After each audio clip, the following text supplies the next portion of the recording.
Look who Trump just decided is going to Guantanamo Bay for a long time after Obama tried clear it. As the year is hitting its halfway mark and the Trump administration is in full swing, many of the administration's goals and policies are succeeding. One of those is the promise to fill the Cuban Guantanamo Bay prison camp back up with terrorists and those affiliated with organized international crime. Attorney General Jeff Sessions and Deputy Attorney General Rod Rosenstein went to the camp most recently on Friday. They went to analyze the conditions and see what the current operations are. This will be the largest step the administration has taken towards fulfilling their promise to fill the camp up. The camp is most famously used for holding suspected and convicted terrorists that belong to organizations such as Al-Qaeda, ISIS, and the Taliban. Obama had an executive order out to shut down the prison, but it was placed on autopilot once Trump took office. However, President Trump made it clear this action would not stand should he become president, and Attorney General Jeff Sessions maintained there is nothing wrong with the camp and it is suitable for new detainees to come. Constitutional litigator and a fellow at the Foundation for Defense of Democracy's David Rivkin said the following about the camp. We have taken off the table the silly ideas that the previous administration had about Guantanamo.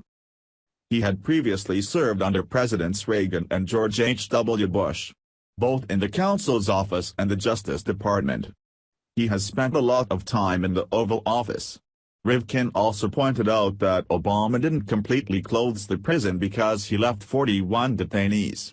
5 of them had been approved for transfer to either one of 2 different agencies: the Interagency Guantanamo Review Task Force, whose inception dates back to 2009, or the Interagency Periodic Review Boards created in 2011. The rest remain in the camp.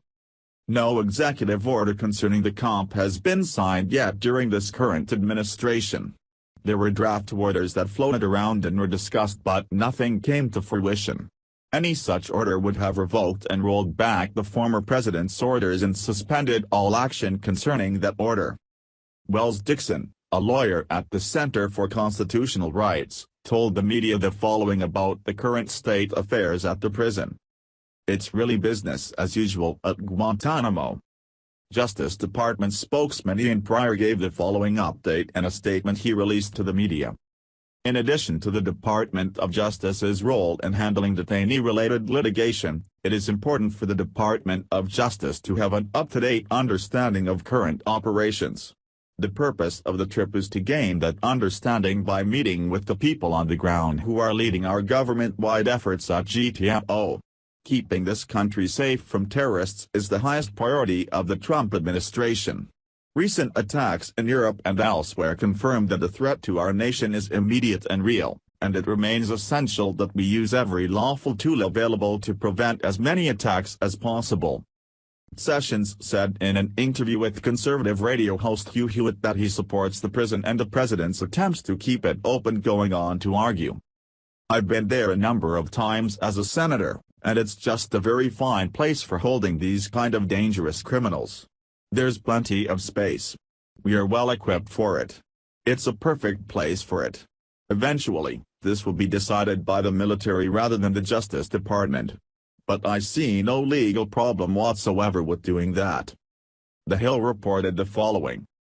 But many legal experts have argued that sending ISIS fighters to Guantanamo could prove risky, since the authorization for the use of military force, AUMF, that is being used to justify indefinite law of war detention does not name ISIS.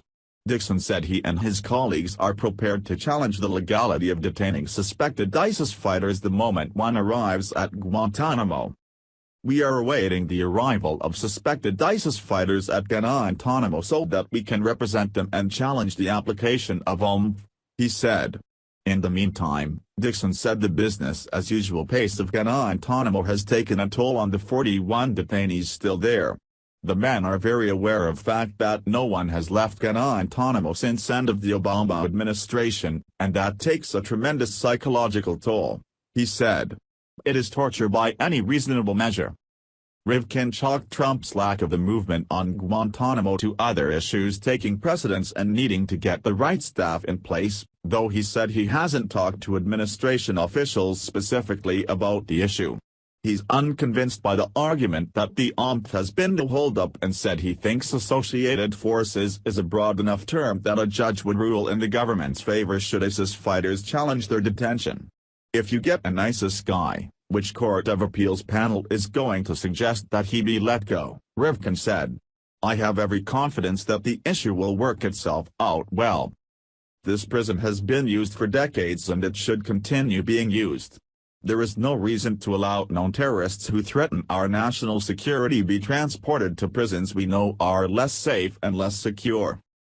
Thanks for watching. Please subscribe Breaking News 365 channel. Goodbye and see you again.